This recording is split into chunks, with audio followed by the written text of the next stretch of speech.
என்னுடைய மூத்தவர் சந்திரசேகர் அவர்கள் கொல்லங்குடி காளியின் வரலாறு என்ன என்று என்னிடத்தில் கேட்டார்.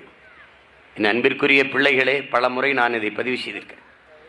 நம்முடைய வீர பெரும்பாட்டி நம் அப்பத்தா வேலு நாச்சியாரை வெள்ளைக்காரர்கள் திரட்டி கொண்டு ஓடுகிறார்கள். காட்டுக்குள் ஆடு மேய்த்து கொண்டிருக்கிறாள் உடையாள் என்கிற ஒரு மகள்.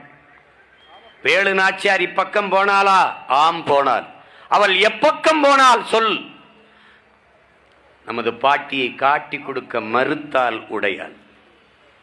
குதிரை மேல் வாளோடு நின்ற வெள்ளையன் இடுப்புக்கு கீழே வெட்டி 2 துண்டாக வெட்டி வீழ்த்தினான். அவள் வெட்டு உடையாள் காளியானாள்.